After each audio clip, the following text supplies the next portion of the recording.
Alf the Fool. They've all got great names, these guys. First of all, he says, "Hi, Peter and Mark. Hope you guys are doing great." Question from Mark: how different in terms of driving style and technique was Kimi compared to DC and Montoya? That's an interesting question for you. Also, any differences between McLaren Kimi and Lotus Kimi? Good question as well, actually.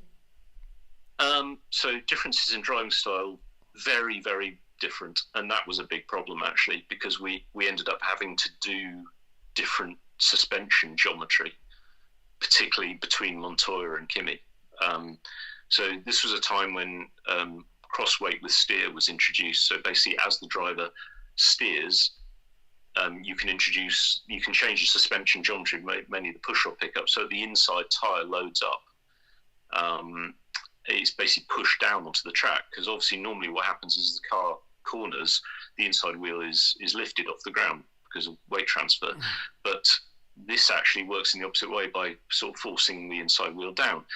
And you get less understeer in mid-corner because of that. And Kimi absolutely loved it. It was just the best thing ever for him, because he hated mid-corner understeer. He wanted the car to almost turn itself in. He was very, very gentle with his inputs, and he just wanted it right on the knife edge, so just perfect. And he loved it when we introduced this crossweight with steer, because he didn't have to turn so much, and the car would do the work for him. With Montoya, he was very aggressive with the steering. And so what he tended to do is he tended to upset the balance of the car when he used it. So we ended up, obviously Montoya came into the team the start of 2005, and we'd already been using this for a couple of years, and he just couldn't handle it. And we ended up having suspensions that had less and less and less, until he actually got to the point by the end of 2005 where his steering was working the opposite way, where it was actually unloading the inside tyre more than our sort of standard suspension had 2 years previously, because he wanted to be so aggressive with the steering on the entry.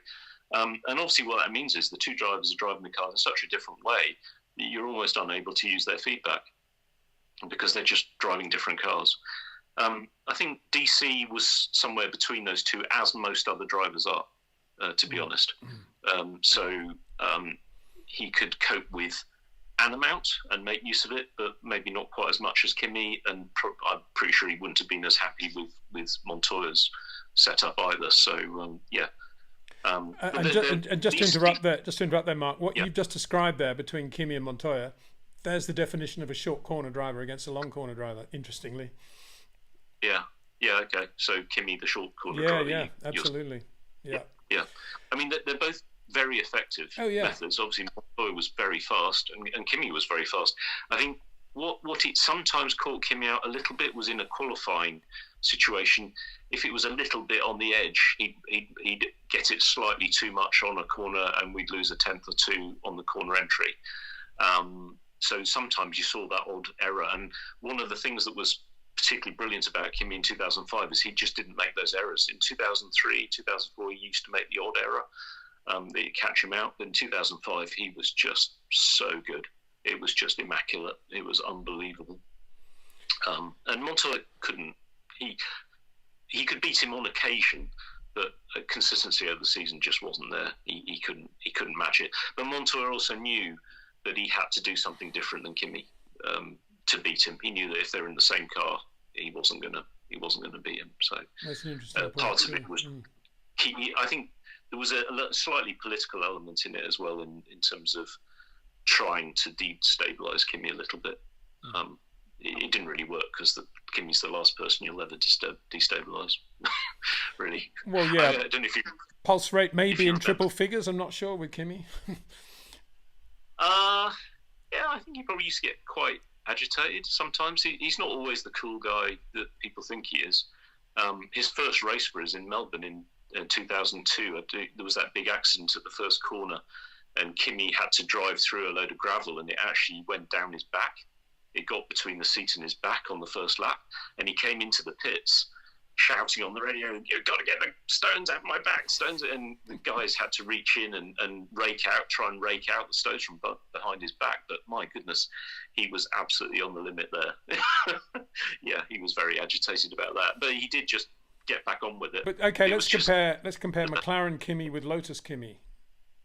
Yeah, he'd got older, and he got a little bit less flexible, maybe, with things. He was a little bit grumpier, might I say. Certainly, I think some of that was to do with what went on in the team. Certainly in 2013, when he wasn't getting paid properly, unsurprisingly, he was feeling that the team wasn't supporting him in the way. Because, we actually had a realistic shot at the championship. Certainly in 13, the car was fantastic. And at the start of the year, he was on fire. But other than that, in terms of his driving, no, he was the same Kimi. Driving the car very precisely, knew what he wanted. His feedback was exceptionally good. When we made changes to the car, he just knew straight away whether he was happy or not happy, and he tended to give very good feedback on what needed to be adapted to the car. So I thoroughly enjoyed working with Kimi in both phases in that respect. He was the same Kimi, and absolutely fantastic. Yeah.